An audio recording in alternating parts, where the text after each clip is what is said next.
Hello, welcome back to Emily A to Z, and today is the start of Halloweekend week number 2. It is Thursday. Well, hello, I have all of the pets. Buzz Washington. He's been so needy this last week. Everywhere I go, this cat has just followed me, and it's like, bruh, he will not leave me alone, but it's fine.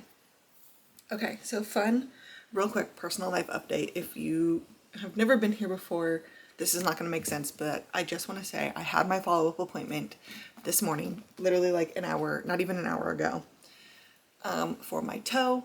Real quick, I had a weird spot on my toe. We weren't sure what it was. My doctor didn't like the look of it, was afraid it could have been like a melanoma, and referred me on to a dermatologist who looked at it, thought it was fine, but wanted to keep an eye on it. And sir, this is not the time.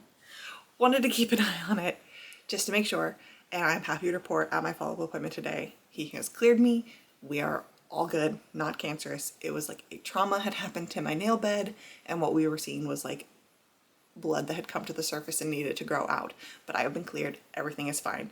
But we did have a really serious talk about it, because if you don't know, melanomas in the toe, especially like in the foot area, like in the toenail, if you see any dark spots on your toenail, please do get those checked immediately, because if it is cancer of the toe, they can't necessarily just go in and remove it. I am quoting him directly, as the doctor informed me, if it had been that case, it's not like they go in and just kind of remove the cancer. It's you lose your toe, you lose part of your foot.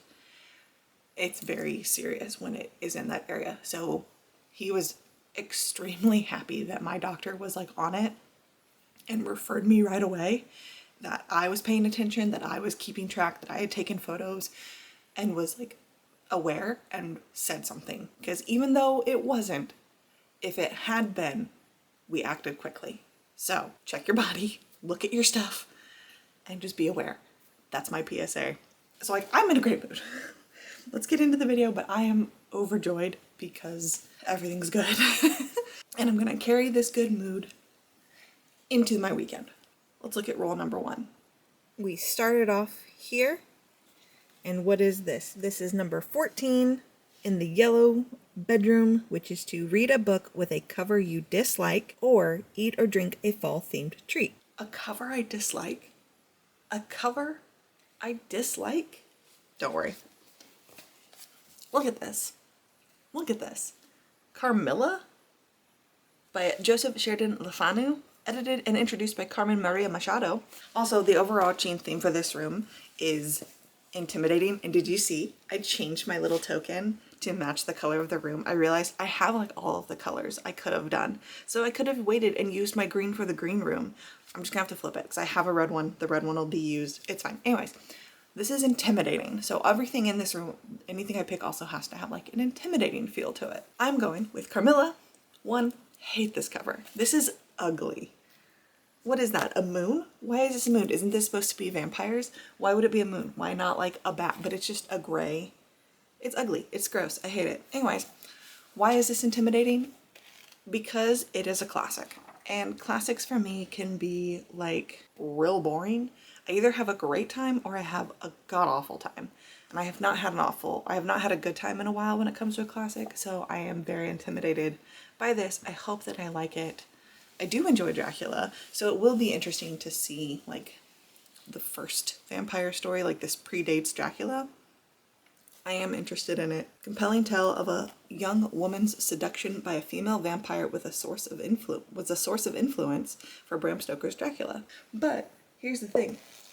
I need an audiobook because I do work today and tomorrow, and I need something to listen to. So let's roll again because I need to find an audiobook. 1. This is prompt 6, which is to read a book with a 2-word title or do an anticipated fall activity. A 2-word title? I do have several options that I have considered. Several options. I thought about Model Home by River Solomon. However, can't get an audiobook for it. It's like weeks away. So that was up. I have another book here called Family Spirit that I do want to read, but I'm doing this for like the Storygraph challenge. There's a Storygraph challenge. I'll talk about it later. So I was like, okay, this will be perfect. 2 words. Also can't get an audiobook for this. And then I was like, what do I have? And both of these are like intimidating for their own reasons. Like this, I've never read A River Solomon, and I flipped through it and I was like, ooh, this writing style seems kind of weird. That's why it's intimidating. This in particular is, according to Storygraph, falls into like my least read genre. So like that's why it's intimidating to me. Like I hardly ever pick up books in this genre, but I can't get the audiobooks. But you know what I could get an audiobook of that is 2 words? Carry On. And this is intimidating because it's a chunker. It is, God, it's a chunker. It's over 500 pages. The audiobook is like over 14 hours long. It's a big boy. This intimidates me, and I have to try and read this weekend. So I'm hoping to get a lot of it done, audiobook wise, at work today and tomorrow. If I can listen to an audiobook. Some days I can, and other days I don't have the ability to. So this is what I am starting with. Carmilla and Carry On. I did not necessarily plan for them to both be C titles, but here we are. I will listen to this at work, and then I will read this later tonight. But I'll check in soon.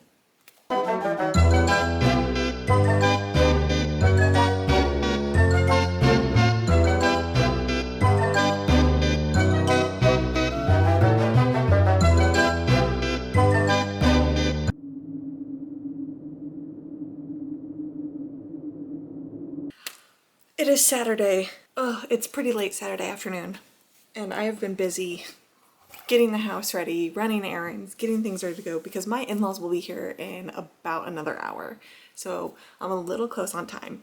That being said, I did finish Carry On last night. This chunky boy. I did listen to the audiobook. It was really nice to have playing while I was at work, and then I listened to it while I was working on a puzzle last night. And I don't know. I just feel kind of meh about it. And I did learn I was wrong. This is Simon. This is Baz. See, like, I'm so flustered because I just feel meh. Simon and Baz are roommates at Watford School, and it is a school for magicians or mages. It feels like you are being dropped into a story that has already started, and you're kind of scrambling for the first little bit to pick up all the pieces. You're jumping from POV to point POV, different characters, and it's like all characters. It's not just Simon and Baz. You're also getting Simon's best friend Penelope's point of view, his girlfriend's point of view, Agatha. You get like the mage's point of view. Like you're getting all of these characters' point of view, and that's cool. But it does also feel really, it makes you feel just like all over the place. Like you're hopping from thing to thing to thing, even though they all kind of line up. It really just does feel like this story has already started and you just like walked in on it and it's expected that you just figure it out. And I didn't really like that.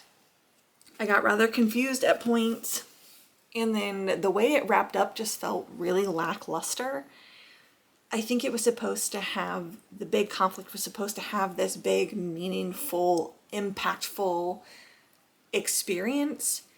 And for me, it just fell flat. It just didn't have that for me. Simon is the chosen one, but he kind of sucks only because I think he doubts himself. He has all of this magic and power inside of him, but he struggles to control it, and it really just seems like he can't use his magic the like normal way, the with his wand, but he can use magic.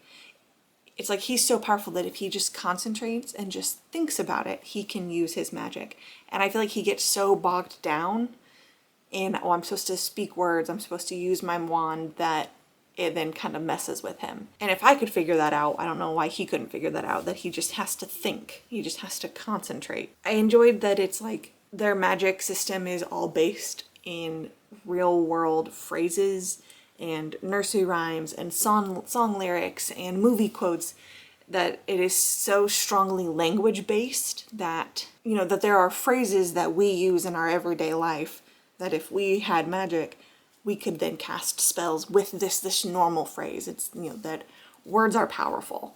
And I did enjoy that aspect of it. I liked this magic system, but it just felt like there were things that didn't make sense or things were vague and obscure. I just feel kind of meh about it. Like I'm gonna continue the series because I own it.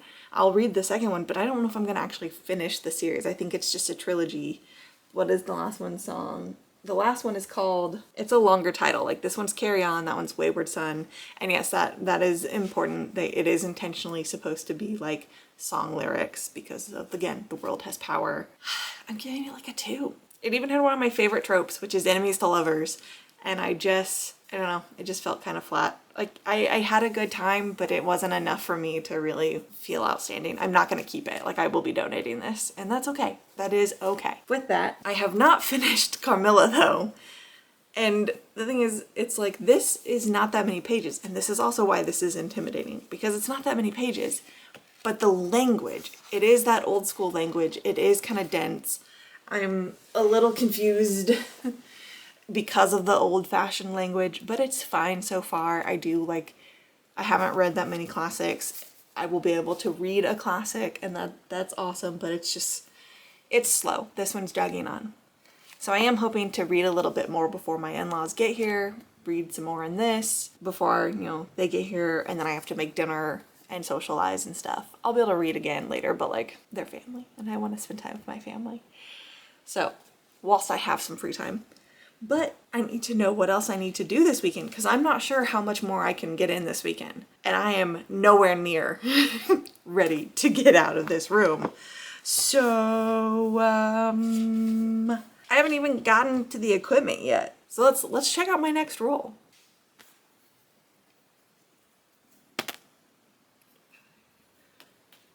Four. I only needed 4, but I am stopping on the equipment. And the equipment prompt is to read a book with technology on the cover or get a spooky book. And I got the equipment, because of course I did. It's a what? An electrometer? Or is it just supposed to be, is it supposed to be like a spirit box, like a radio? It might just supposed to be just like, I don't know what it's supposed to be. But for technology on the cover, and this is why this next one is going to be intimidating, I am going to do The Treasure Hunters Club by Tom Ryan, because it does have a camera, which is technology. We also have like a metal detector and a laptop. So it has quite a few different things of technology on it. I don't think it'll take me that long to read. I really don't. But I don't know. Like, it is intimidating because it is kind of chunky. But I do think it'll be fun. I tend to read through like mysteries pretty quickly. I like that it's mixed media. It looks like we have like journal entries or notes. We've got like posts or texts, I think, but it does have multiple mixed media things. It seems like it'll be a fairly fast read, but it is intimidating because it's a chunky boy. And it's intimidating because my in-laws will be here and I really don't have a lot of time, so I'm putting a lot of pressure on myself. Which means I still need to get the ghost, and then I need to skedaddle out of this room. So I kind of need to see what my other roles are, because I gotta get going. So like, let's take a look. Now we gotta get the ghost. 6. 2, 3, 4, 5, 6. That is space 13. Read a book with only one POV, or share your current read. So since I don't really want any more books on my TBR for this weekend, I'm gonna have to do the activity for this. And that's easy. I can just post my current reads on Instagram. I will take a fun photo and post these. And it'll look like that. I will insert what I ended up doing over here. Let's get the ghost. Just going to the ghost. The ghost prompt is to read a book that you can spell witch on the cover or make a fall-inspired item. I'm gonna have to do the prompt for this, which is to make a spooky or fall-themed treat. And I might have picked up a box mix to make some pumpkin bread. I can do that tomorrow. And you know what? Let's leave that for now. I've got the ghost. We'll check in later.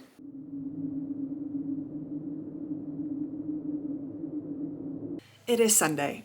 That means we have one day left. But updates. I did finish Carmilla last night, and I was right to choose it as an intimidating read because this language was rough for me at points. There were times where I was really confused. I wasn't quite sure what was going on, but then it all kind of wrapped up. It culminated. This was told in like episodic installments when it was first published, I think in like a paper or something. It's fine. It does definitely say vampire. It has vampire lore. It definitely is something there are things I've never heard of before with this. So it is really interesting to read it, and knowing that it predates Dracula, I really enjoyed that part. I just found the ending to be rather lackluster. It was so slow, and then all of a sudden it was just bam, bam, bam, bam, bam, bam, bam, and then it just was over. There wasn't a big fight scene. There was nothing super crazy action packed. It was just like, here's this intense like story, and then it was over. Or like this intense climactic scene of like the reveal, but then like the denouement was lackluster. I'm also leaning towards giving this like a 2.5. It was fine. Like, I would tell people to read it. It was not the most daunting of classics I've ever read. It wasn't necessarily my favorite, but it was fine for what it was. Which means we can move on. I do have pumpkin bread baking downstairs right now in my oven. I didn't get any footage of me baking it, like as I was actually getting it ready, because my in-laws are here and they're downstairs with Caden playing, talking, having, you know, the TV on, and I didn't want to pull my camera out during that. We are respecting privacy and things. So, but I will try and get some footage like when it's ready, when it's done, just to prove I did make a fall treat. Why did I need to make a fall treat? Oh, because we got the ghost. But I didn't have a book that could spell witch, so I needed to make a fall treat. Now, I only have a few hours left to read this whole book, but I do think it'll go rather fast. The text is rather large, and I do like kind of mystery stories, so I do tend to read them really quick. But my next one is The Treasure Hunters Club by Tom Ryan, because it has technology on the cover, and it is intimidating because it is chunky, and I only have today to finish it. I don't know if I will finish it, but I will get most of the way done.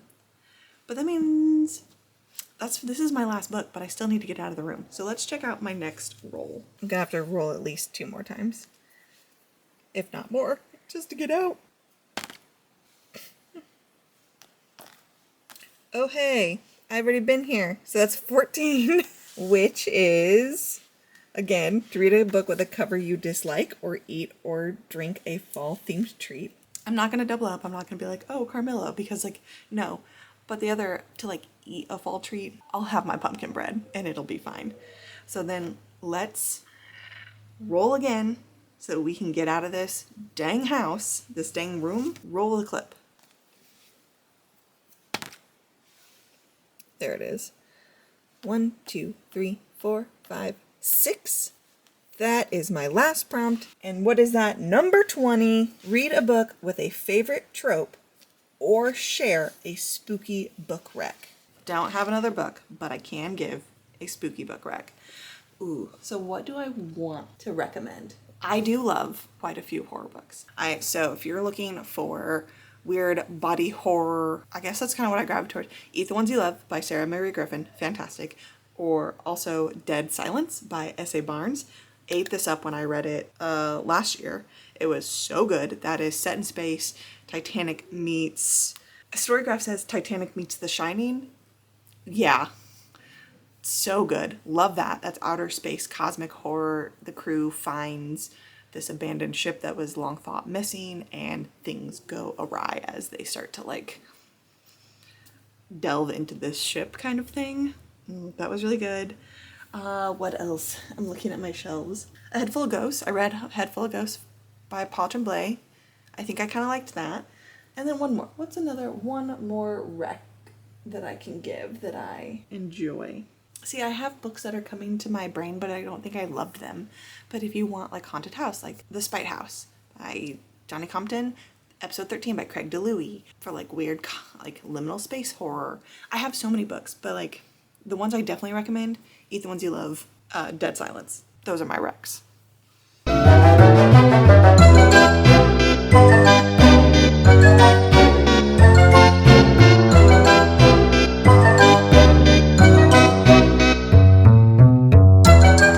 The weekend is over. And did I make it out of the room? I rolled a total of 7 times and I picked 3 books to read out of the different things. I did end up with 2 number 14s, which was a cover I disliked, a 2-word title, only 1 POV, technology on the cover, to spell the word witch, and then lastly, a favorite trope. Of those, I did read a cover I disliked, Carmilla. It was fine. I did also get a 2-word title, Carry On. Also just fine. I did not do the 1 POV. I did To Share My Current Read. Technology on the cover.